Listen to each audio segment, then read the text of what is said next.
L'objet de la réunion, c'était de procéder à l'évaluation des protocoles d'accord signés entre l'État du Sénégal et les syndicats d'enseignement et du secteur de la formation professionnelle. Autour de la table de négociation, puisque vous le savez, nous tenons cette réunion dans le cadre d'un contexte nouveau, un contexte qui est marqué par les élections de représentativité, avec les deux problématiques du dialogue social et de la négociation collective. Et sur ce premier point, il y a une parfaite convergence de vues entre les organisations syndicales et l'État de se mettre tous sur ces deux modalités sous l'autorité de la loi.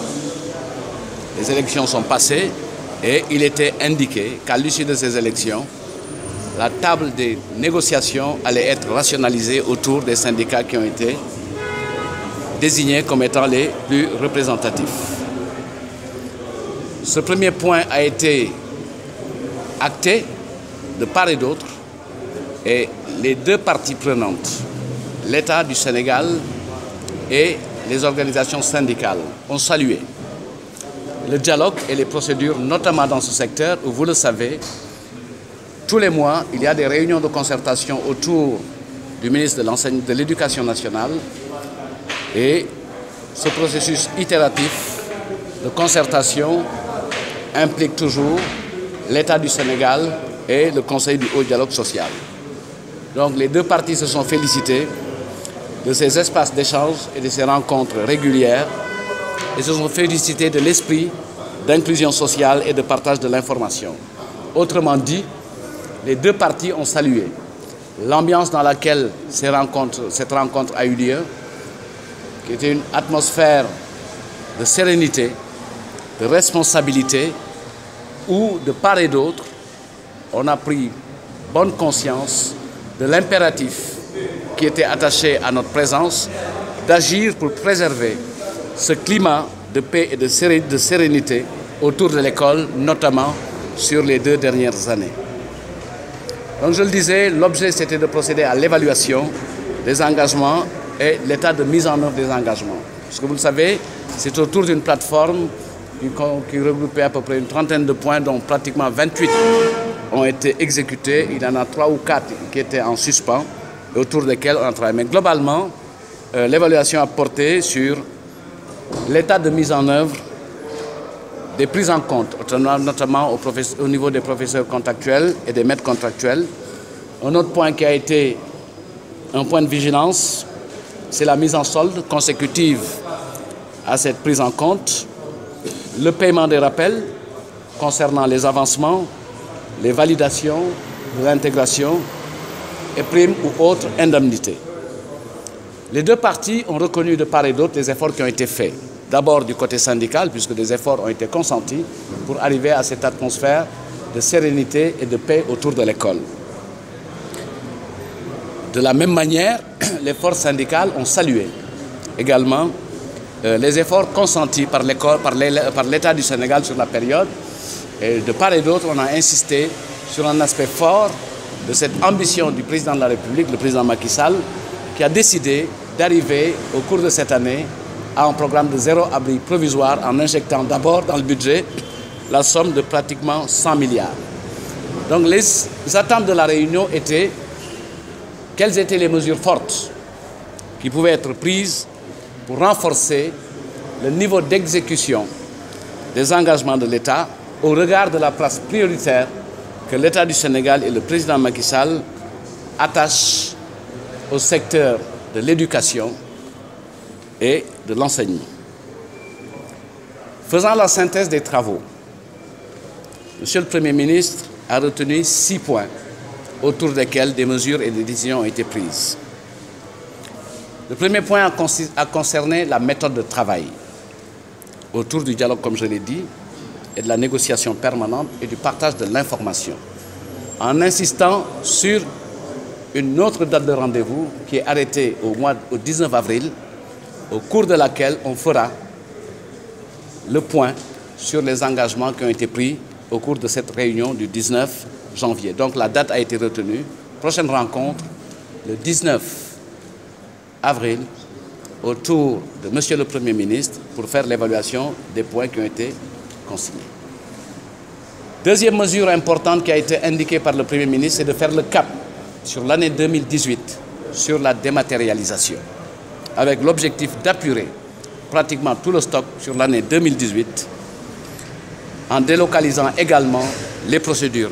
Et à cet effet, une somme de 32 milliards a été mobilisée pour la purge totale des dossiers en instance. Donc l'objectif, c'est d'arriver à 0 dossier dans le circuit pour engager un nouveau système totalement dématérialisé en 2019. Troisième point qui a concerné les décisions prises, ce point est relatif à l'habitat social. Le président de la République a pris la décision de rendre disponible la somme de 3,5 milliards dès la fin du mois de mars pour l'aménagement des zones, notamment de Kantène à Ziguinchor et du Lac Rose. À fin mars, les sites qui vont être disponibles concernent Kolda, Richard Toll et Ourossogui. Ces engagements ont été déjà indiqués au cours de la réunion présidée il y a 4 jours par le ministre de la Fonction publique. Pour Louga et Kaolack, le processus est en cours. Pour Kaolack, des solutions sont en vue. Et Louga, le gouverneur a reçu des instructions pour poursuivre les négociations avec les populations. Et le ministre en charge du renouveau urbain s'est engagé à faire une tournée pour se rendre compte de lui-même de l'état d'avancement. Un cinquième point a porté sur le règlement des indemnités dues aux enseignants à l'occasion des examens de fin d'année, notamment le bac. Il y a un reliquat de 211 810 000 qui devra être payé dès lundi, puisque les chèques sont au trésor, et donc lundi à 12 h, on devrait pouvoir régler ce problème. Et de façon plus globale, pour ce qui concerne les sommes dues au titre de la participation aux examens, l'État a pris l'engagement de régler et de payer ces indemnités dans l'année au plus tard le 30 novembre.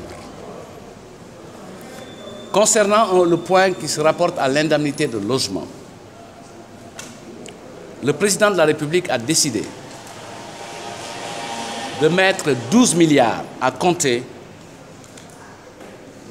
du mois de janvier 2019 pour la revalorisation de cette indemnité. Rapportée à la population concernée, ce sera une revalorisation d'au-delà de 10%. Dernier point important à porter sur les prêts DMC, où la décision qui a été prise est la suivante. Pour toutes les conventions signées avant le mois de juin 2016, le premier décaissement se fera à la fin du mois de mars et jusqu'au mois de septembre, de façon régulière, toutes les fins de mois, il y aura un décaissement d'au moins 2 milliards. Comme ça, on appure le stock des conventions signées jusqu'en 2016. À la suite de quoi, il sera mis en place un système externalisé qui suppose l'intervention de l'État pour garantir un taux de bonification permettant également le déroulement des prêts DMC, la bonne mise en œuvre des prêts DMC. Mais il faut comprendre que ces prêts DMC ne sont pas spécifiques au secteur de l'éducation puisqu'ils concernent l'ensemble des agents de la fonction publique éligibles à ce dispositif de crédit. Au-delà de ces points, une date a été retenue, c'est celle du 25 janvier, autour du ministre de la Fonction publique, où il y a une corbeille dans laquelle on a versé des questions relatives à la situation de l'Institut islamique, à l'exploitation et la capitalisation des 2 séminaires faits en relation avec le secteur de l'enseignement arabe et religieux, à la formation diplômante et à la dotation logistique concernant les CRSPE. Cette réunion devra être donc la prochaine étape des rencontres autour du ministre de la Fonction publique pour avancer sur cet agenda d'évaluation des engagements qui ont été consignés. Au total, on pourra retenir que de façon globale, l'objet de la rencontre de part et d'autre, c'était des attentes sur des mesures concrètes avec une évaluation budgétaire et un échéancier. Globalement, sur les 5 indications fortes qui ont été données, nous avons répondu à ces critères. Avec maintenant un engagement du gouvernement à garder ça en point de vigilance permanente autour de ce que je viens d'évoquer tout à l'heure. Le Premier ministre a terminé la réunion en remerciant les organisations syndicales pour l'attitude qui a permis d'arriver à cette atmosphère de sérénité tout au long de la réunion, mais surtout sur cet esprit de responsabilité qui nous a valu la paix autour de l'école sur les 2 dernières années et l'engagement de l'État à mettre tout en œuvre pour préserver ce climat de paix. Les mêmes félicitations ont été adressées également aux partenaires de l'école représentés à travers les associations de parents d'élèves. Donc au total, 100 milliards destinés à la résorption des abris provisoires, 32 milliards destinés à évacuer le stock et à l'apurer pour les dossiers qui sont au niveau de la fonction publique, 3,5 milliards pour l'aménagement des zones au titre de l'habitat social et 12 milliards pour l'indemnité de logement, revalorisation de l'indemnité de logement à effet du 1er janvier 2019. Donc voilà ce que je voulais donner comme élément sur la synthèse de notre réunion. Les prêts d'MC, et les prêts d'MC, c'est 13 milliards. Donc je suis là pour donner la synthèse et moi je parle au nom du gouvernement du Sénégal. Et donc les autres parleront, puisque vous le savez, dans une démarche syndicale, ils sont représentants et ils retournent à leur base pour rendre compte et restituer. Donc il faut préserver un tout petit peu les responsabilités et les libertés des uns et des autres.